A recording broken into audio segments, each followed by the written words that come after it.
അപ്പോഴ് ഞാൻ ഒറ്റയ്ക്കാണ് ഈ വീട്ടിലുള്ളത്.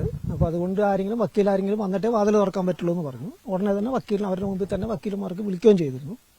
അവർ വരുന്നുണ്ടെന്ന് അറിയിക്കുകയും ചെയ്തു. പക്ഷെ ആ വക്കീൽ വരാൻ കാത്തു നിൽക്കാതെ അവർ പുറകിലുള്ള വാതിൽ പൊളിച്ചിട്ടാണ് അകത്ത് കയറിയത്. അപ്പോൾ അതോടുകൂടി ഞാൻ പിന്നെ നിങ്ങളുടെ സെർച്ചായിട്ട് ഞാൻ സഹകരിക്കില്ല എന്ന് പറയുകയും ചെയ്തു. പിന്നെ സഹകരിച്ചിട്ടുമില്ല. അപ്പോൾ ഈ കേസ് എന്ന് പറയുന്നത് കഴിഞ്ഞ വർഷം മറ്റോ ഒരു ആളെ ഹൈദരാബാദിൽ നിന്ന് അറസ്റ്റ് ചെയ്തിരുന്നു. അവരവകാശപ്പെടുന്നത് പശ്ചിമഘട്ട സോണൽ കമ്മിറ്റിയുടെ സെക്രട്ടറി ആണെന്നാണ് പറയുന്നത്. അപ്പോൾ അയാളെ അറസ്റ്റ് ചെയ്തതിന് ശേഷം അയാളുടെ നിന്ന് കിട്ടിയ വിവരങ്ങളെന്ന് പറഞ്ഞിട്ടാണ് അവരൊരു എഫ്ഐആർ ഉണ്ടാക്കിയേക്കണം. എഫ്ഐആറിൽ ഞാനുണ്ട്, കേരളത്തിൽ നിന്ന് ജനകീയ മനുഷ്യാവകാശ പ്രസ്ഥാനത്തിന്റെ CP റഷീദ് ഉണ്ട്, പിന്നെ നിങ്ങൾക്ക് അറിയുന്ന ഒരു പ്രധാന പത്രപ്രവർത്തകനായിട്ടുള്ള ഏറെക്കാലമായിട്ട് പത്രപ്രവർത്തകനായിട്ടുള്ള സേതു ഉണ്ട്, KP സേതുനാഥ്, പിന്നെ അതുപോലെ തന്നെ എൻ്റെ കൂട്ടുപ്രതി നേരത്തെ ഉള്ളൊരു കേസിൽ പ്രതിയായിട്ടുള്ള ഇസ്മയിലും ഉണ്ടായിരുന്നു. അപ്പോൾ ഇതിൽ എഫ്ഐആർ വായിച്ചു കഴിഞ്ഞാൽ അതിൽ പറയുന്നത് ഈ പശ്ചിമ മേഖല സോണൽ കമ്മിറ്റിയോ മറ്റോ അവർ കമ്മിറ്റി കൂടി ഞാൻ ഉൾപ്പെടെയുള്ള കുറേ ആൾക്കാരെ CPI മാവോയിസ്റ്റിന് വേണ്ടി പരസ്യപ്രചരണം നടത്താനായിട്ടുള്ള ചുമതലപ്പെടുത്തി. ഇതാണ് കേസ്. അതായത് എവിടെയോ ആരോ കമ്മിറ്റി കൂടി ഞങ്ങളെ ചില കാര്യങ്ങൾ ഏൽപ്പിക്കാനായിട്ട് തീരുമാനിച്ചു. അവർ ഞങ്ങളെ വിവരം അറിയിച്ചതായിട്ടോ ഞങ്ങൾ ഈ വിവരം അറിഞ്ഞതായിട്ടോ ഇവരാരെങ്കിലും ഞങ്ങളെ വന്ന് കണ്ടതായിട്ടോ ഞങ്ങൾ ഇതിന് സമ്മതിച്ചായിട്ടോ ഒന്നുമില്ല അതിൽ. ഇതാണ് കേസ്. അപ്പോൾ NIA ചോദ്യം ചെയ്ത സമയത്ത് ഇവിടെ കളമശ്ശേരി അവരുടെ ഹെഡ്ക്വാർട്ടേഴ്സിൽ ചോദ്യം ചെയ്തിരുന്നു. അപ്പോൾ ഞാൻ തിരിച്ചങ്ങോട്ട് ചോദിച്ചു, ഇപ്പം ഞങ്ങൾ കുറച്ച് ആൾക്കാർ കൂടി NIA ഡയറക്ടറെ അതുപോലെയുള്ള കുറേ NIA പ്രമുഖരെയൊക്കെ തന്നെ CPI മാവോയിസ്റ്റിന്റെ പ്രവർത്തകരാക്കാൻ തീരുമാനിച്ചു എന്നും പറഞ്ഞിട്ട് ഒരു കടലാസിൽ എഴുതി വെച്ച് കഴിഞ്ഞാൽ നിങ്ങളുടെ പേരിൽ UAPA കേസ് എടുക്കാൻ പറ്റുമോ? അതാണ് ഇപ്പോൾ അവർ ചെയ്തിരിക്കുന്നത്. അതിന്റെ ആ കേസ് അന്ന് ചാർജ് ചെയ്ത് തെലങ്കാന ATS ആണ്. അത് കഴിഞ്ഞിട്ട് അവിടുത്തെ മന്ത്രിസഭ മാറ്റം വന്നപ്പോഴത്തേക്ക് NIA കേസ് എടുത്തു. അപ്പോൾ NIAക്ക് കേസിനെ ഒന്ന് പൊലിപ്പിക്കണം. അപ്പോൾ ഇപ്പോൾ അവർ പൊലിപ്പിക്കണം എങ്ങനെയാണ്?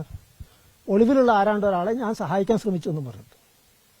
അപ്പോൾ അതിനുള്ള തെളിവ് ശേഖരിക്കാമെന്ന് പറഞ്ഞിട്ടാണ് വന്നിരിക്കുന്നത്. ഇവിടുന്ന് എടുത്തിരിക്കുന്ന സാധനങ്ങൾ എന്താണെന്ന് നോക്കാം. എൻ്റെ ലാപ്ടോപ്പ്, എൻ്റെ മകൻ ഉപയോഗിച്ച് എന്തോ കേട് വന്ന് കിടക്കുന്ന ഒരു ലാപ്ടോപ്പ്, പിന്നെ എൻ്റെ മൊബൈൽ ഫോണ്, കുറച്ച് പെൻഡ്രൈവ്. ആ പെൻഡ്രൈവ് എന്ന് പറഞ്ഞു കഴിഞ്ഞാൽ അവർക്കത് സാമാന്യ ബോധം ഉണ്ടെങ്കിൽ ഒന്ന് കുത്തിനോക്കി അറിയാവുന്നതാണ്.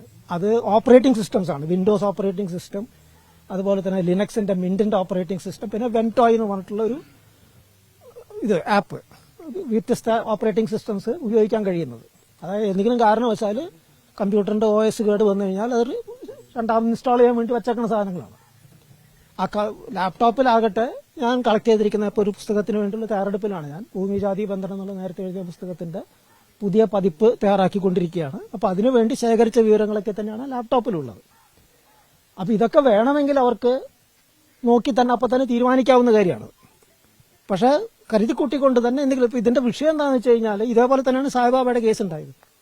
സായിബാബയുടെ വീട്ടിൽ നിന്ന് അവർ ആദ്യം പോയി റെയ്ഡ് ചെയ്തു, ലാപ്ടോപ്പോ അല്ല കമ്പ്യൂട്ടറും മറ്റു സാധനങ്ങളൊക്കെ പിടിച്ചുകൊണ്ടുപോയി.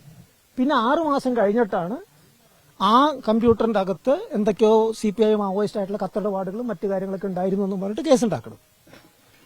റോണയുടെയും അതുപോലെ തന്നെ സുരേന്ദ്ര ഗാഡ്ലിംഗ്, ഭീമ കൊറേഗാവ് കേസിലെ പ്രതികളായിട്ടുള്ള ഇപ്പോൾ ജയിലിൽ കിടക്കുന്നവരെ സംബന്ധിച്ചിടത്തോളം കരുതിക്കൂട്ടിക്കൊണ്ട് അവരുടെ കമ്പ്യൂട്ടറിന്റെ അകത്തേക്ക് വർഷങ്ങളോളം പണിയെടുത്തിട്ട് അവർ ചില ഡോക്യുമെന്റ്സ് കയറ്റിവിട്ടു.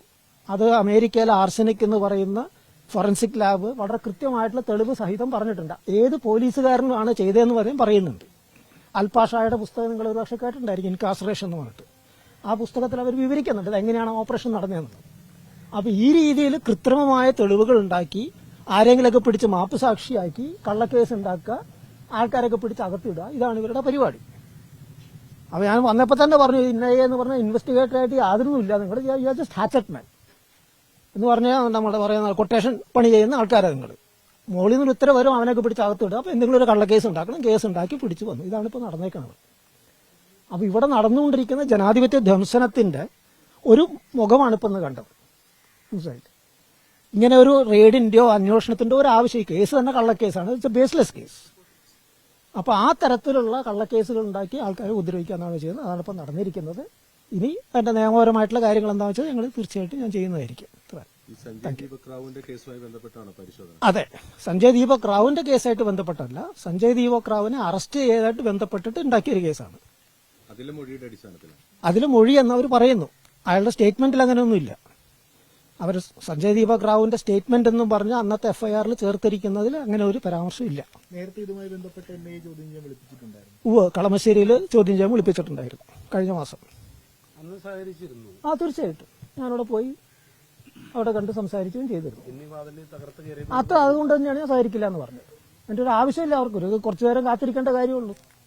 മനസ്സിലായില്ല, ഞാൻ എവിടെയും പോകണില്ല, അവരുടെ മുമ്പിൽ തന്നെ ഇരിക്കണം, ജനാലൊക്കെ തുറന്നിട്ട് അവിടെ തന്നെ ഇരിക്കുകയാണ്. അപ്പോൾ വേണമെങ്കിൽ അവർക്ക് ഞാൻ അവിടെ തന്നെ ഉണ്ട്. വേറെ എന്തെങ്കിലും എവിഡൻസ് ടൈം പറയുന്നത് അവിടെ നോക്കി അവർക്ക് കാണാവുന്നതാണല്ലോ. ഇനി ഹാജരാകണമെന്ന് അങ്ങനെ എന്തെങ്കിലും ആവശ്യം ഇല്ല, അപ്പൊ അവര് സ്റ്റേറ്റ്മെന്റ് എടുക്കാൻ പിന്നീട് വരുന്നു പറഞ്ഞിട്ടുണ്ട്. സ്റ്റേറ്റ്മെന്റിനായിട്ട് പിന്നീട് വരുന്നു. അതെ, മുരളിച്ചേട്ടൻ നിയമ വക്കീലിന്റെ സഹായം തേടിയിരുന്നല്ലോ. അപ്പൊ അദ്ദേഹം പറയുന്നത് എന്താണ്? അല്ല, അത് ചലഞ്ച് ചെയ്യണം. ഈ എഫ്ഐആറും ഇപ്പൊ ഫ്രെയിം ചെയ്യുന്ന കേസുണ്ടല്ലോ, അത് ചലഞ്ച് ചെയ്യണം. അതിനുള്ള നീക്കാണ് അടുത്ത്. തെക്കേ ഇന്ത്യൻ ഭീമാ കോറേഗാവ് കേസ് അവർ ഉണ്ടാക്കിയെടുക്കുകയാണ്. വടക്കേ ഇന്ത്യയിൽ ഒരുമാതിരിപ്പെട്ട പരസ്യപ്രവർത്തകരെയും മനുഷ്യാവകാശ പ്രവർത്തകരെയൊക്കെ കുടുക്കിയതായിരുന്നു ആ ഭീമാ കോറേഗാവ്. അതേപോലെ തെക്കേ ഇന്ത്യയിൽ അങ്ങനെ ഒരു സാധനം അവരിപ്പോൾ കുത്തിപ്പൊക്കി ഉണ്ടാക്കിയെടുക്കാൻ നോക്കുകയാണ്. ഇവിടെയുള്ള പൊതുപ്രവർത്തകരായിട്ടുള്ള ആൾക്കാരെ പിടിച്ചകത്തിടാനായിട്ട്.